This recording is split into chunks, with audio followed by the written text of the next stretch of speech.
All right, well, a quadriplegic man ditched the medication here on the First Coast. Not a single painkiller or sleeping pill taken for the past 6 years.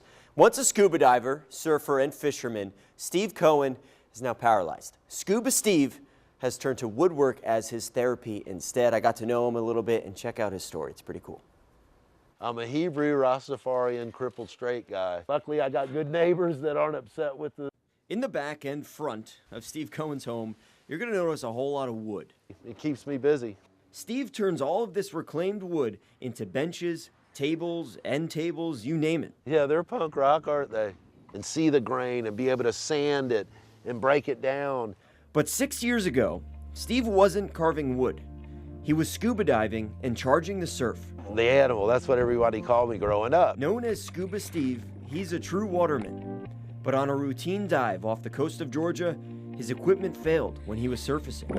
Too much nitrogen gas filled his body.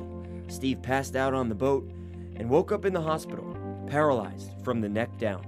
You don't want to digest, you don't want to accept the fact that you're paralyzed. Then one day, it all changed.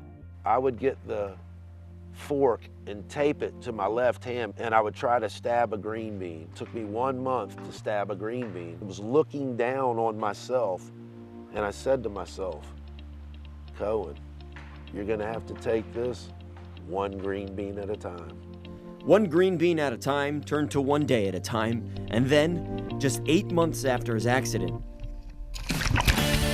Scuba Steve was back in the water. It didn't kill me, it just made me stronger. This is the fountain of youth, that's the truth. You can have a bad minute, you can have a bad hour, but you can't have a bad day. You better focus that anger towards something positive. What got him back in the water, though, was something new to him. With no money and no insurance, he focused his frustrations towards carving wood. You just lay him down there, and I tell myself when I grab the tool, touch the tool. You tell yourself, turn it on. Eventually, through carving and sculpting, Steve became better at using his arms and hands. It's amazing when you can feel the wood again for the first time. With the pouring support of the Jacks Beach community and his girlfriend Kathy, he's made a new life for himself. Wynn immediately came in and bought furniture from me. You'll find his work in local shops and restaurants, all with the tag Scuba Steve Cohen. As a quadriplegic, there is no better feeling. It makes you feel like you're part of society. A society in which he feels he can now fit in, whether he's on land or in the water. I will surf, I will scuba dive, and I will live the salt life. From Jacks Beach, Steve Fendero, First Coast News, on your side.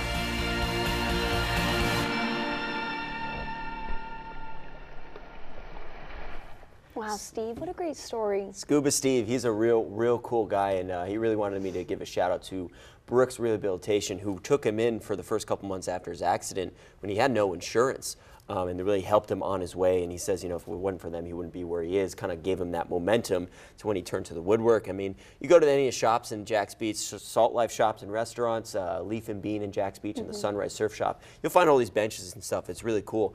He really believes in locals, supporting locals. And that's really how we kind of build a strong community. So it's cool stuff. And one thing I learned from him is that life is, it's all about attitude, Shelby. It's all about attitude. Absolutely. And his perseverance was amazing. Thank Yeah. you so much for sharing.